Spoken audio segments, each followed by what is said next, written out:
Soy el doctor Vigaray, especialista de alergia y en este momento director médico de Blue Healthcare y también director médico de Immunomed. Vamos a centrarnos en COVID. Todos estamos hablando de COVID todos los días, lo tenemos a todas horas, es nuestra cotidianidad, pero quiero hacer inicialmente una presentación con un repaso de los aspectos más importantes que tiene COVID para el entendimiento de todos los que me están escuchando y después vamos a centrarnos sobre todo en los test diagnósticos y en los protocolos que se pueden establecer para establecer si hemos tenido o no COVID o si hipotéticamente estamos pasando la infección por COVID.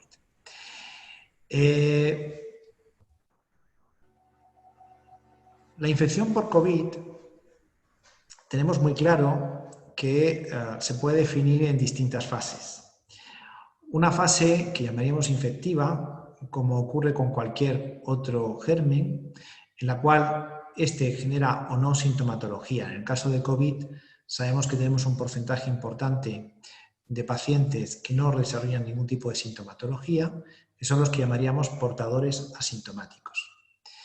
Y tenemos pacientes que desarrollan una clínica en un grado leve o moderado, donde sobre todo es importante la sensación de cansancio, los picos febriles, la tos típicamente seca, la dificultad para respirar, las pérdidas, en este caso muy características que lo diferencian respecto a otros gérmenes de olfato y de gusto, sobre todo de olfato, los dolores de cabeza, los posibles síntomas digestivos y en algunos casos también signos cutáneos. Esta sintomatología, que puede ser más o menos intensa, antecede a lo que sería la fase inflamatoria y protrombótica, y ahora matizaremos porque en el fondo no es exactamente lo mismo y sí, que afecta, se estima aproximadamente a un 10 o un 15% del conjunto de los pacientes infectados por COVID. Estas estadísticas de 10-15% son estadísticas totalmente en discusión, en el sentido que realmente no tenemos una certeza respecto a cuál ha sido la verdadera prevalencia que ha tenido COVID aquí en nuestro medio, tanto en Madrid como en España, donde sobre todo no sabemos exactamente cuántos portadores asintomáticos. Sabemos que ha existido portadores asintomáticos en un porcentaje significativo, hay varias estimaciones publicadas, pero no se han hecho, en nuestro criterio, los estudios que nos permitan determinarlo con certeza. Dando por bueno que sea un porcentaje minoritario pero significativo, estos son los pacientes que normalmente a partir del 8º día desarrollan un cuadro de posible riesgo que ha dado con los hospitales llenos y con las UCIs llenas y desgraciadamente también con las morgues o con los cementerios con miles de pacientes fallecidos. El que esto ocurra o no es crítico, porque esto es lo que va a hacer que tengamos o no la posibilidad de que tengamos una infección sin importancia o que realmente desarrollamos una enfermedad de riesgo vital. Factores que pueden condicionar el que esto ocurra o no, propios al germen, fundamentalmente los diferentes tipos de cepas que puedan afectarnos.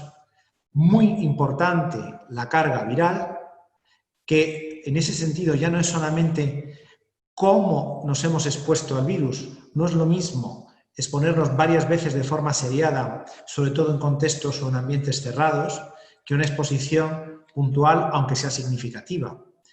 Normalmente los pacientes que han tenido peor evolución han sido pacientes que han estado expuestos en esos entornos cerrados y que han tenido una exposición mantenida y por eso esa incidencia tan alta y en muchos casos con riesgo fatal en los trabajadores del ámbito sanitario. Y por supuesto depende de una serie de factores de riesgo que ahora vamos a ampliar.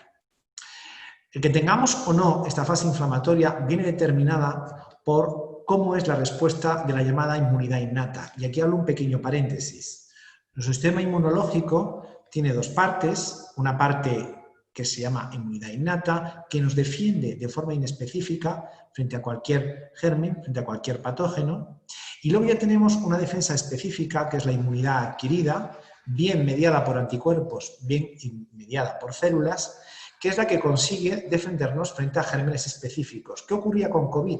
Nuestro sistema inmunológico nunca se había expuesto a un virus de estas características, aunque ahora, recientemente, se está viendo si tal vez la infección prototipo de coronavirus que no fuese COVID-19 pudiera darnos algún tipo de defensa en el momento inicial, evitando el riesgo de esta fase inflamatoria mediada por la inmunidad innata. Pero es otro tema, como otros tantos, que están en discusión. Bueno, pues en un porcentaje de pacientes, esa inmunidad innata se descontrola, mediada por un tipo de celular que se llama el macrófago, en concreto la estirpe número 1, hay una estirpe 1, una estirpe 2, pues la estirpe número 1 del macrófago, provocando una serie de respuestas indeseables a nivel inflamatorio, asociándose en este contexto, además de ese proceso inflamatorio, un daño que facilita la existencia de trombos. Ahora hablaremos con más detalle de ese tema, y lo hecho cierto es que esta fase inflamatoria, que puede ser también una fase protrombótica, condiciona que tengamos fundamentalmente dos tipos de procesos de riesgo, que son las neumonías bilaterales, que pueden generar una situación de insuficiencia respiratoria aguda muy severa, y procesos en los cuales tenemos fenómenos trombóticos diseminados, muy asimilable a otro proceso médico que conocemos los médicos ya desde hace muchos años, que se llama la coagulación intravascular diseminada. Ese perfil inflamatorio que vemos en esos pacientes donde ocurren estos fenómenos se puede objetivar en los análisis que se hacen cuando los pacientes acuden a urgencias, donde tenemos un conjunto de parámetros que nos alarman de la existencia de esta inflamación, por una parte, como puede ser el aumento de la ferritina o de la proteína C reactiva, de inflamación en concreto a nivel hepático, como puede ser las aminotransferasas, o la estimulación de esa estirpe celular que decíamos antes, los macrófagos, que lo estamos viendo con el aumento de esta sustancia que viene abajo de la diapositiva, que es la interleuquina 6. Pero también tenemos señales de alarma de que está alterándose todo el sistema de la coagulación y que se están produciendo fenómenos protrombóticos. Y ahí es muy importante el dedímero, que está aquí marcado en la diapositiva con esas dos flechas, porque posiblemente es el marcador de peor pronóstico cuando estamos desarrollando una infección COVID en esta fase grave de inflamación y protrombosis. ¿Cuáles son los factores que decíamos de riesgo, que antes he dicho que os iba a ampliar, que pueden favorecer que esto pueda ocurrir? Por un lado, muy importante, el llamado síndrome metabólico.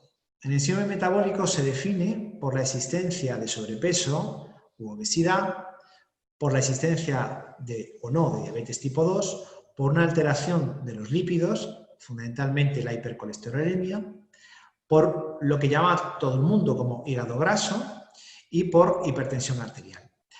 Este conjunto de procesos que componen lo que llamamos síndrome metabólico se caracteriza por un estado de inflamación de bajo grado en el cual el endotelio de toda la red vascular, que es la lámina interna que está en contacto con el torrente sanguíneo, se inflama.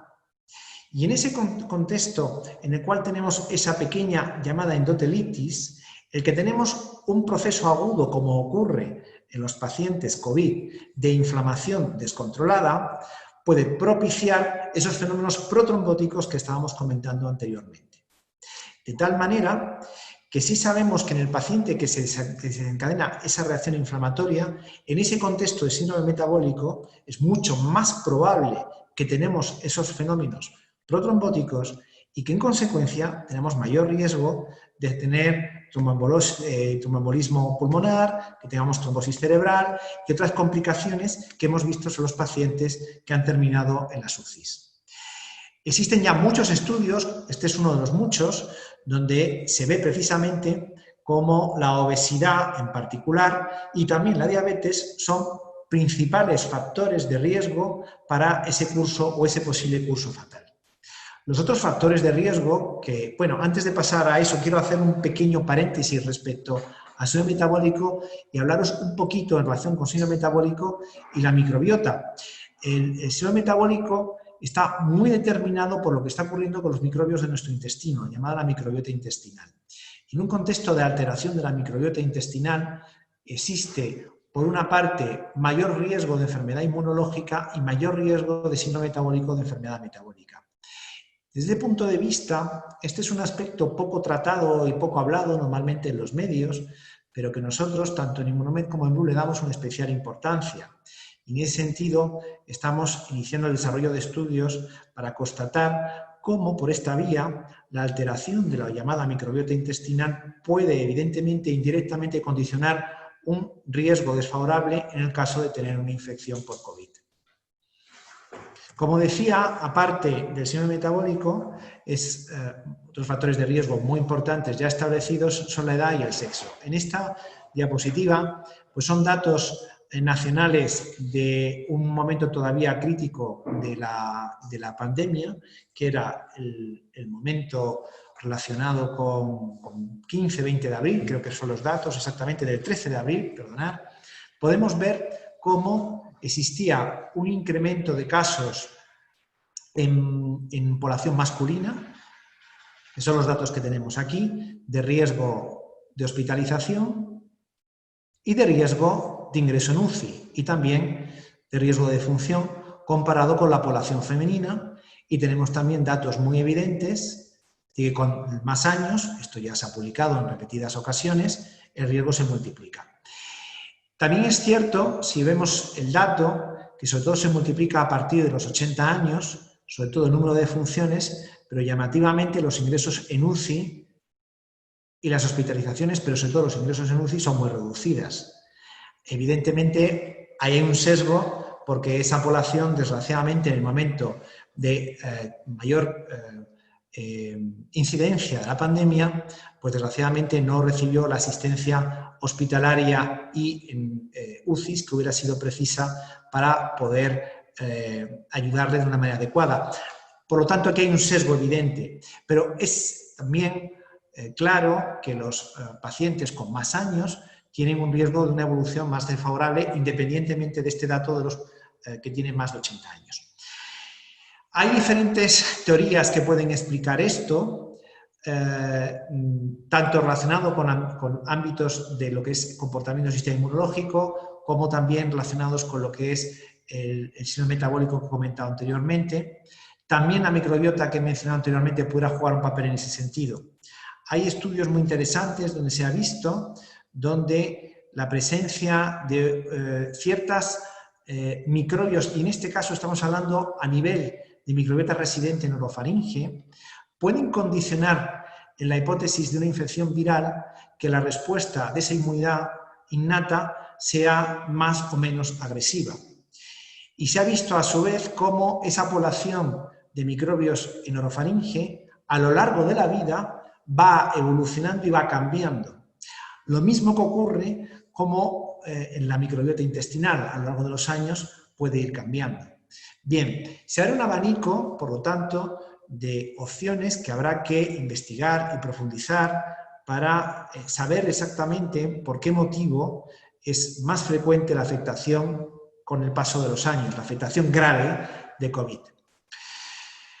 Esta gráfica yo creo que es muy interesante porque vamos a entrar ya sobre todo en materia, una vez hecha esta explicación sobre todo del riesgo de una evolución desfavorable de la infección por COVID, entender todo lo que nos preocupa respecto a la transmisibilidad y respecto a la defensa por parte del sistema inmunológico a través de anticuerpos específicos. Vemos cómo hay una proporción clara de mayor riesgo de ser transmisores de la enfermedad cuando tenemos casos con clínica más grave, y esto es mucho más reducido en los casos que son portadores asintomáticos o cuando la clínica es leve. Igualmente ocurre con la intensidad y con el ritmo de respuesta inmunológica. En general, los pacientes que han tenido una afectación más severa son pacientes muy transmisibles, donde las respuestas son mucho más intensas y prolongadas en el tiempo. Antes comentaba que tenemos una inmunidad innata y una inmunidad adquirida. Y evidentemente cuando lleva COVID se empieza a desarrollar, pasados unos días, la respuesta inmunológica humoral mediada por los 2 anticuerpos que se están midiendo actualmente en todos los análisis que os estáis haciendo o que la población se está haciendo en este momento para saber si han pasado o no han pasado la infección por COVID. Sabemos que la infección tiene inicialmente un periodo ventana en el cual aún no se ha generado esa respuesta inmunológica, que corresponde sobre todo con la primera semana, que es cuando está actuando esa inmunidad innata y potencialmente en un momento dado esa inmunidad innata puede dar esa reacción descontrolada que justifica la evolución desfavorable. Pero en el grueso de los pacientes esto no es así. El grueso de los pacientes tienen esa primera respuesta, que no se produce ese fenómeno de descontrol que os decía anteriormente y empieza a producirse la respuesta de anticuerpos. La primera respuesta se produce por anticuerpos IgM, como ocurre con cualquier otro patógeno. Esta primera respuesta es una respuesta eficaz para parar la acción de ese germen, en este caso estamos hablando del COVID, y persiste en el tiempo, normalmente de forma paralela a la existencia aún del patógeno. En el caso de COVID, aquí vemos puntos suspensivos de diferentes patrones de respuesta IgM. Faltaría poner un tercer patrón que se extiende más allá en el tiempo. Estamos viendo respuestas IgM que se prolongan más allá de la presencia del virus en las tomas que se hacen con hisopo en muestra nasal, en nasofaringe y muestra en orofaringe para determinar por técnica PCR si tenemos o no tenemos el virus. A partir de la segunda semana se establece que podemos tener una respuesta ya prolongada en el tiempo, que la establecen los anticuerpos IgG, que es la que nos va a dar la inmunidad con el paso de la infección. Esta inmunidad se discute cuánto tiempo nos va a durar. Llevamos con COVID 3 meses, eso es muy poco, en medicina 3 meses es un suspiro. Y necesitaremos ver qué ocurre con el paso del tiempo para establecer por cuánto tiempo nos va a defender la IgG en aquellas personas que ya han pasado la infección. En principio, otro tema en discusión es hasta qué punto nos defiende esa IgG. Se están viendo casos de positividades posteriores a una primera infección, afortunadamente muy minoritarios, donde se discute si estamos hablando de recontagios, si estamos hablando a lo mejor de virus que han persistido más tiempo de lo establecido, en algunos casos con PCRs intermedias negativas por posibles falsos negativos. Es poco probable pensar que este virus se queda en nuestro organismo. Los virus RNA, como es este el caso, normalmente no se quedan como se quedan latentes otros virus, como puede ser, por ejemplo, el herpes virus o el varicela zoster o el Epstein-Barr, que más o menos un porcentaje significativo de la población ha padecido a lo largo de su vida. Y, por ejemplo, todo el mundo conoce que cuando tiene un herpes virus, en una situación de inmunodepresión, ese virus se puede reactivar. Los RNA virus no se comportan así normalmente y no cabe esperar, pero es cierto que hay cierta incertidumbre respecto a cuál va a ser el comportamiento a medio y largo plazo en este sentido. Mi impresión personal es que eso no está pasando. Si es cierto que dura más de lo que inicialmente se estableció, aquí se está hablando de una persistencia tipo de 28 días, de 4 semanas. Vemos pacientes donde persiste, y lo vemos en PCRs positivas que persisten incluso 2 meses o más tiempo. Esto, afortunadamente, es excepcional, pero puede ocurrir. Y puede que tengamos entre medias algunos falsos negativos. Esa es mi impresión respecto al tema, visto los datos que estamos viendo y analizando aquí con los pacientes que estamos analizando en Blue Healthcare y los que estamos analizando en Immunomed en el Hospital Beata. Entonces, quedaos con este esquema, esto es muy importante, para entender ahora, y ahora ya vamos a entrar en el capítulo de los test, que es el que motiva fundamentalmente todo esto.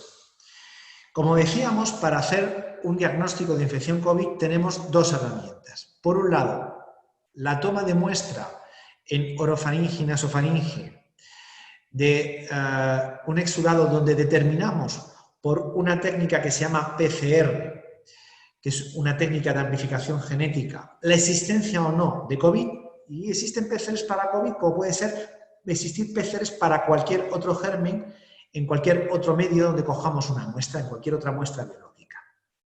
Bien, y la segunda parte es valorar la respuesta inmunológica.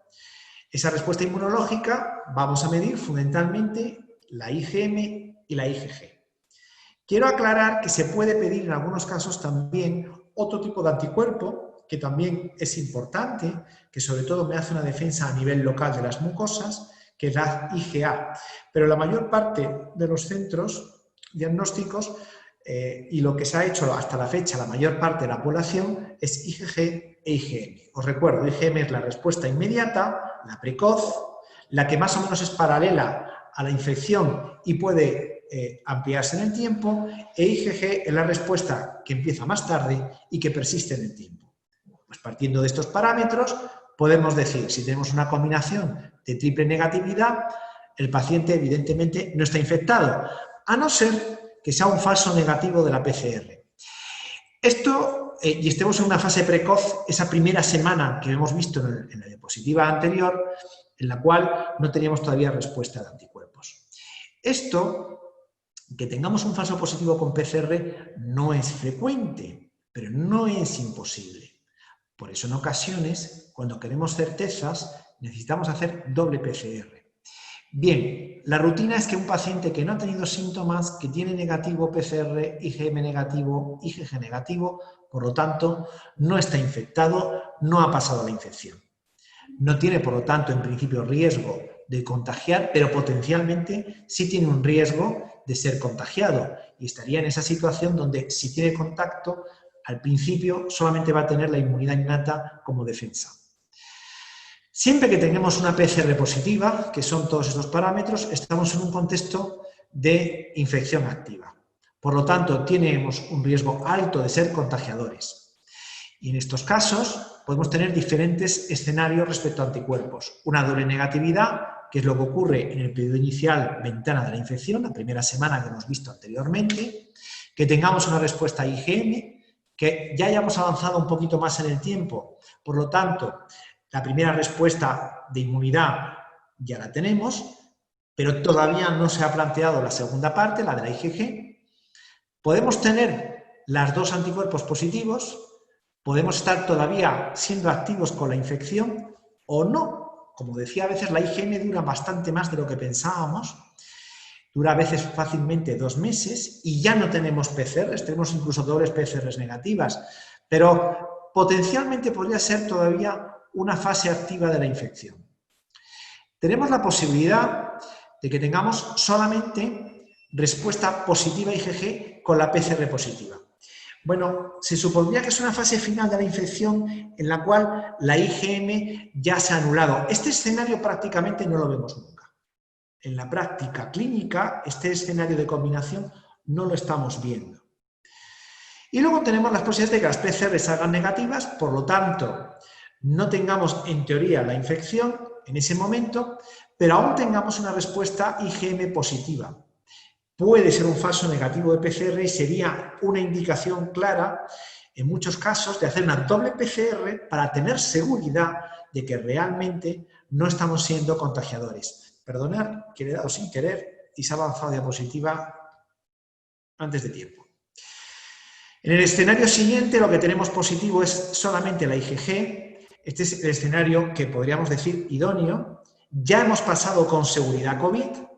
Ya estamos en una fase en la cual todo ha transcurrido, es algo pasado y tenemos anticuerpos de defensa que, insisto, con la incógnita de que en qué proporción y por cuánto tiempo, pero en principio sí nos están defendiendo. Y finalmente tenemos este escenario también posible, que tengamos positivo tanto IgM como IgG, lo estamos viendo con relativa frecuencia, no es algo tan raro, ya tenemos defensa, ya tenemos la seroconversión, pero es todo muy reciente y no se puede descartar al 100% que la PCR sea otro falso negativo. Aquí decidimos los clínicos, dependiendo del caso, si hay que hacer esa doble PCR o no hay que hacerla. En Blue hemos diseñado protocolos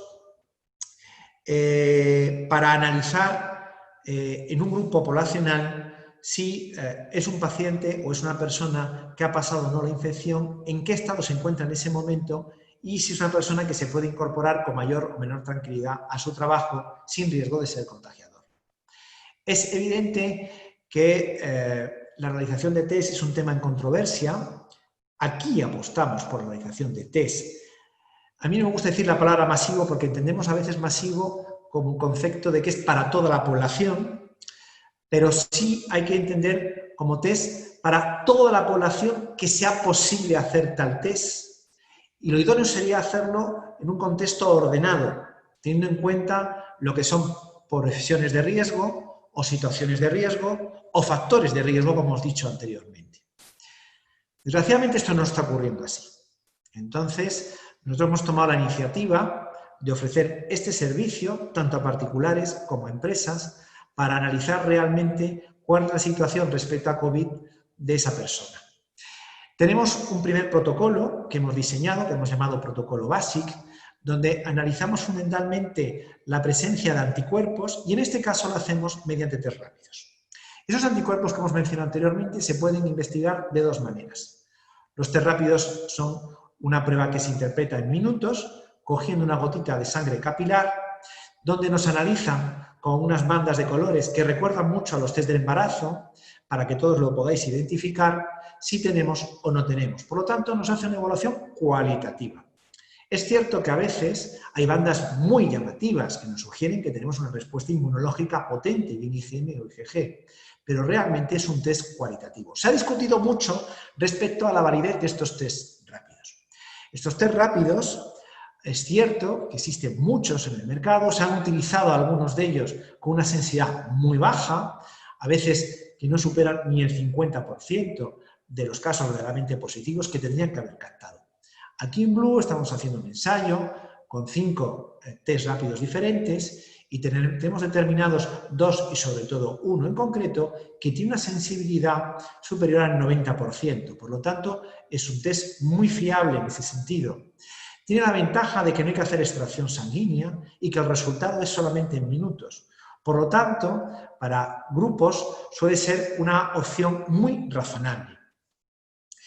Nuestro protocolo indica que tenemos que hacer, cuando el test rápido es positivo para IgM, también una determinación de PCR.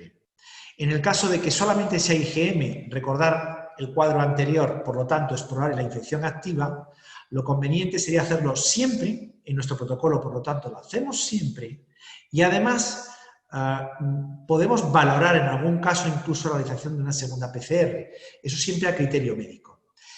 En nuestros protocolos, en estos casos, valoramos también la realización de test rápido en la unidad de convivencia. Una de las grandes críticas que se ha hecho a la realización de test masivos es que podemos tener una determinación en un momento dado, pero que efectivamente una persona, pasados unos días, puede volver a infectarse. Evidentemente, esta posibilidad la acotamos mucho, si bien en un contexto laboral en el cual se puede hacer este estudio y a su vez en su unidad de convivencia, al mismo tiempo estamos chequeando cuál es la situación y reducimos muchísimo la posibilidad de que tengamos contagios posteriores. Otra situación conflictiva es cuando se combina IgM e IgG positivas en el test rápido.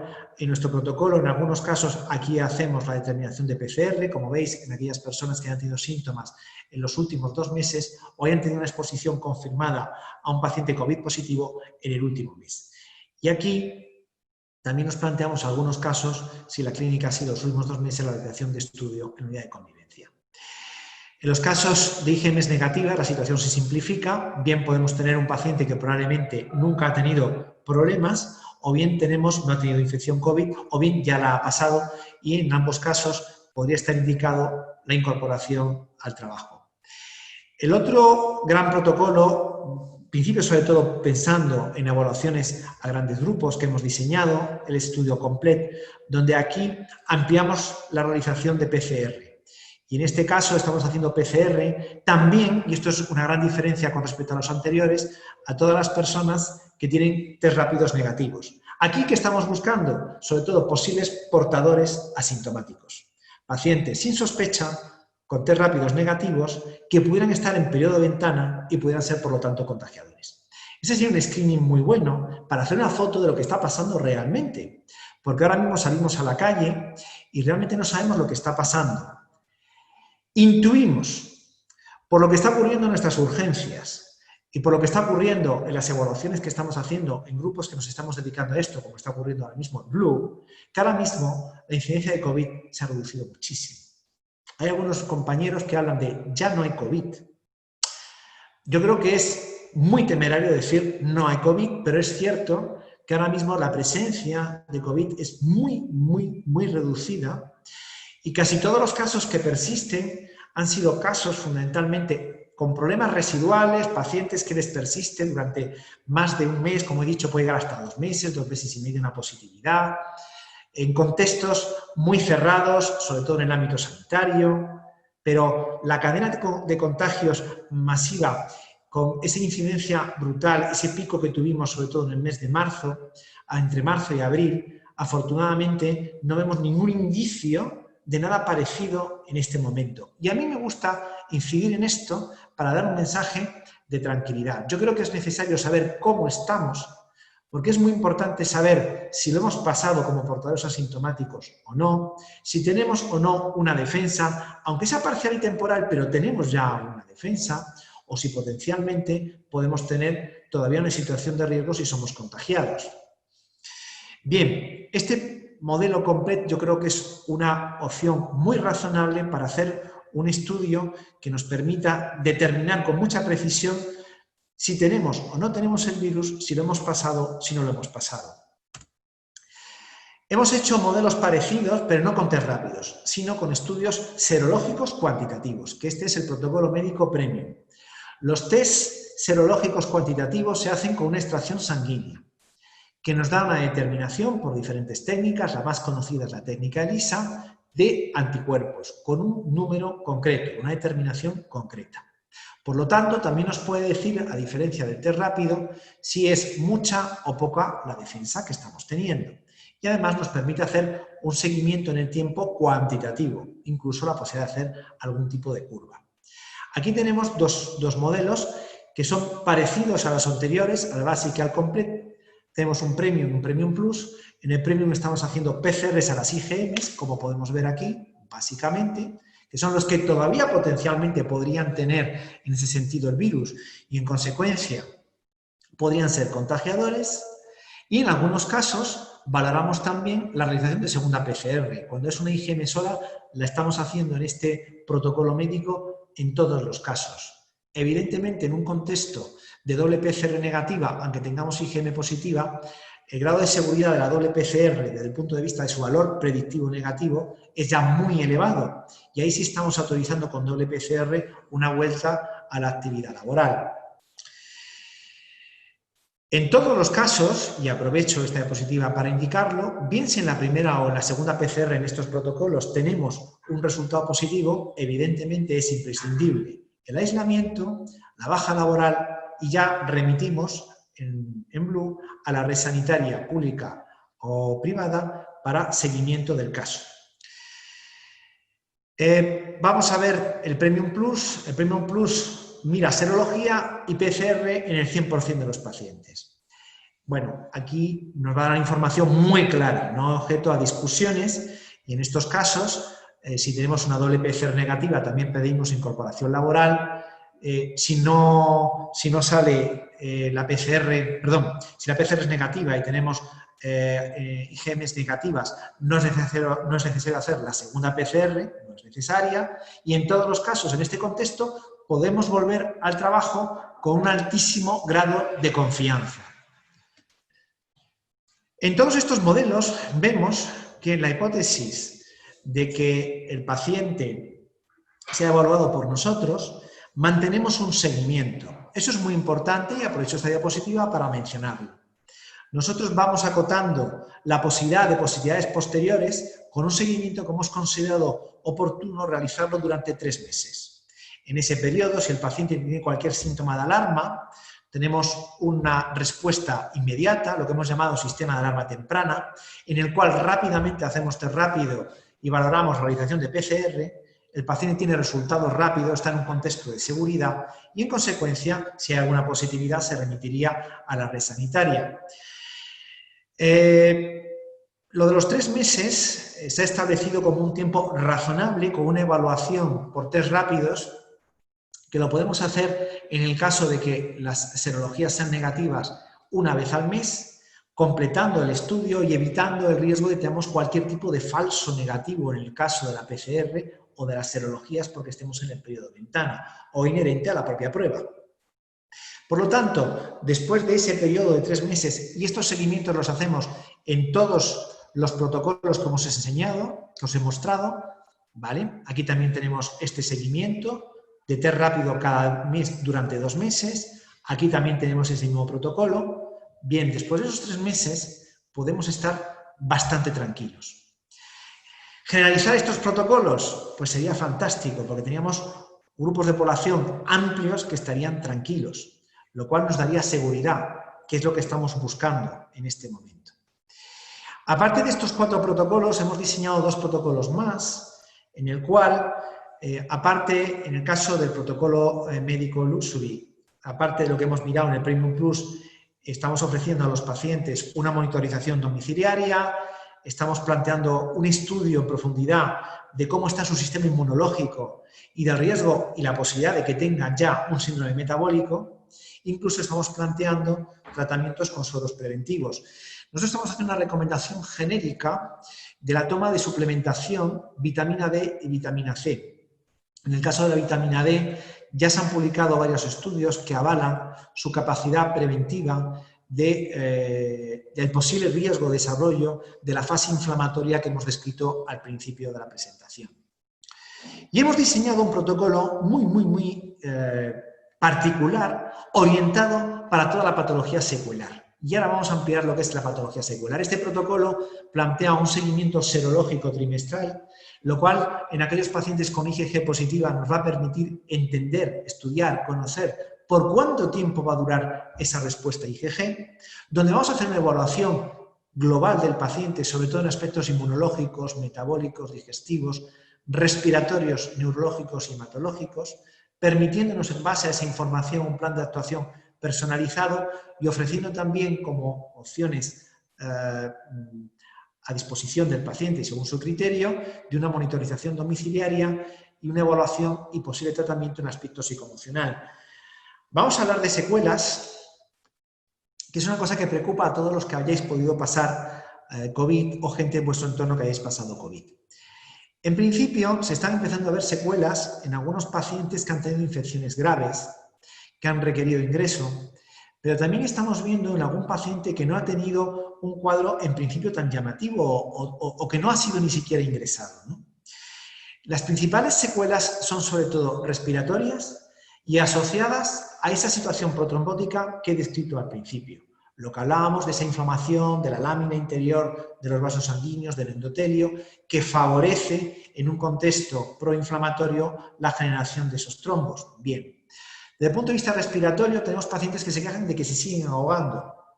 Tenemos dudas razonables de que puedan desarrollarse en algunos casos fibrosis pulmonares y ya los neumólogos están muy atentos a esta opción y aquí mismo en Blue vamos a hacer un seguimiento de la posibilidad de tener en pacientes que hayan pasado COVID y se sigan quejando de que tengan ahogo, de vigilancia del posible desarrollo de una posible fibrosis. Y otra gran complicación, en este caso, dentro del contexto de enfermedad tromboembólica, es el posible desarrollo de un tromboembolismo pulmonar, como algún caso se ha descrito incluso en prensa de alguna persona conocida. Complicaciones cardiovasculares. A ver, sabemos que COVID puede afectar, no solamente es un problema respiratorio protrombótico, sabemos que existen también complicaciones, sobre todo en otros ámbitos como pueden ser los digestivos, que ahora comentaré, o también los cardíacos. Se ha visto que hay casos de miocarditis y a su vez esa situación protrombótica también nos puede favorecer el riesgo de enfermedad miocárdica. Neurológica nos preocupa bastante. Sabemos que ha habido casos de enfermedad tromboembólica y sobre todo nos preocupa que podamos tener microtrombos que puedan propiciar la existencia o favorecer procesos neurodegenerativos. Nos preocupa que en algunos pacientes empecemos a desarrollar cuadros de síndrome de fatiga crónica como consecuencia de COVID y que como consecuencia de COVID, que también afecta y se ha confirmado en torno a un 50% de los casos al intestino, podemos tener problemas de alteración de la microbiota, de disbiosis, que está detrás de multitud de patologías crónicas, tanto a nivel digestivo como extradigestivo. Y antes he mencionado los posibles tratamientos y apoyos psicoemocionales. La secuela psicoemocional en los pacientes y en las personas que han estado en el contexto COVID durante el momento más duro de la pandemia también es una variable muy importante que desde Blue vamos a atender. ¿Tenemos riesgo de rebote? Anteriormente comentaba que la percepción que estamos teniendo en los últimos datos de las últimas 3-4 semanas es que no. En nuestro entorno y en mi conocimiento, y tengo conocimiento pues, de hasta datos de 3 hospitales y toda la casuística que estamos mirando en Blue de varios cientos de pacientes semanales, no ha habido ninguna PCR positivo en las últimas 3 semanas. Eso es un dato fantástico y que va en la línea de algunas noticias que se empiezan a comunicar de que COVID ha perdido potencia, de que ya el índice de contagio es mucho más reducido. Aquí hablamos precisamente de ello, ¿no? En el momento máximo llegamos a un factor 3, que quiere decir más o menos que cada persona tenía la posibilidad de contagiar o estaba contagiando hasta otras 3. Claro. El distanciamiento social, los elementos barrera, como pueden ser las mascarillas o también las gafas. También puede haber un posible contagio a nivel conjuntival. Cómo se está primando el teletrabajo en aquellas empresas donde esto es posible.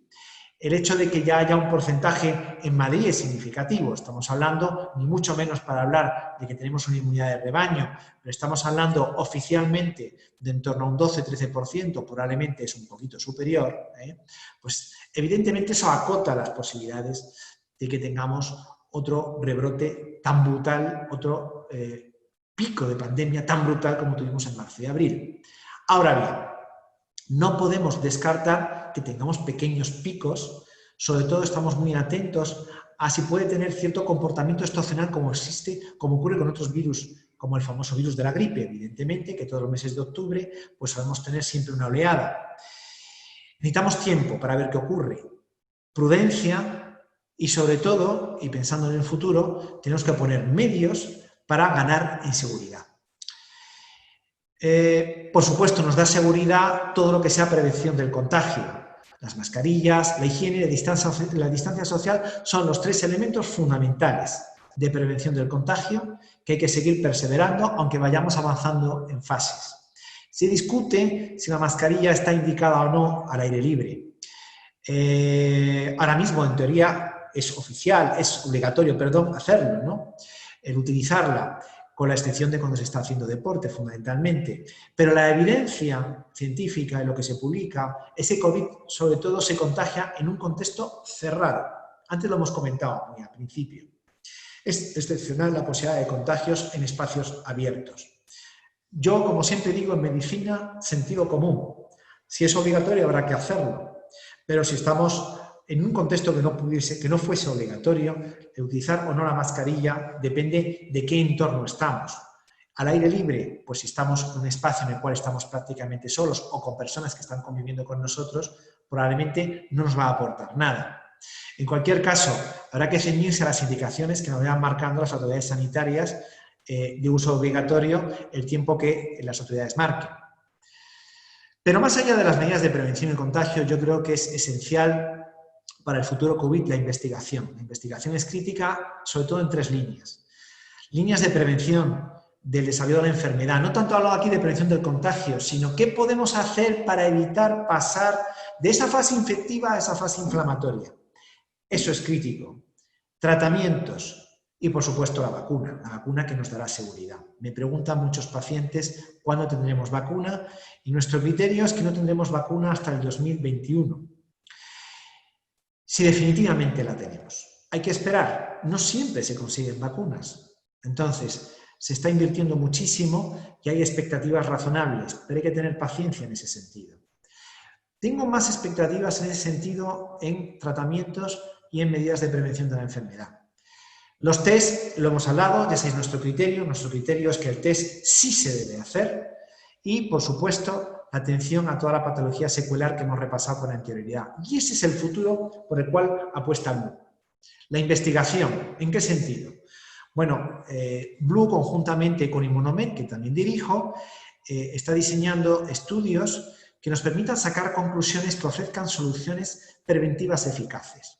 He hablado antes de las vitaminas, de la D y la C que estamos recomendando, y cómo hay estudios que avalan cómo la vitamina D juega un papel fundamental. Pero más allá del tema de las vitaminas, bien orales o bien en sueroterapia, yo creo que incidir, y vuelvo a esa diapositiva anterior que he comentado, muy de pasada, de la importancia que tiene el microbiota y de cómo podemos actuar para prevenir el síndrome metabólico, lo cual depende de microbiota, depende de hábitos de vida fundamentalmente, puede ser una vía de prevención muy eficaz para evitar el riesgo de una evolución desfavorable y pasar a esa fase inflamatoria que hemos comentado con anterioridad. El futuro, nosotros apostamos por los test. Os he presentado nuestros test, os he presentado nuestros protocolos, donde manejamos PCRs, test rápidos y serologías, test rápidos con una sensibilidad del 90%, y como un uso racional de estos test de una manera combinada, teniendo en cuenta el caso, la exposición, la clínica, valorando cuando esté indicado la unidad de convivencia, nos puede dar seguridad. Yo creo que esto es muy importante y no nos vamos a olvidarnos. Creo que no debemos en ningún caso de todas aquellas personas que han padecido COVID, que requieran un seguimiento de su respuesta inmunológica, ese seguimiento trimestral de la respuesta IgG y, por supuesto, valoración individualizada de toda la patología secuelar que os he comentado en la unidad, en el Departamento de Medicina Global Avanzada, en la unidad específica post-COVID que hemos diseñado, con participación de internistas, inmunólogos, neumólogos y neurólogos.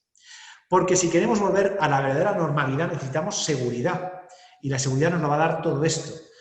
No solamente las medidas de prevención del contagio, sino también la investigación, la prevención de la enfermedad, los tests y la atención integral de la enfermedad por COVID. Pues acabo aquí mi presentación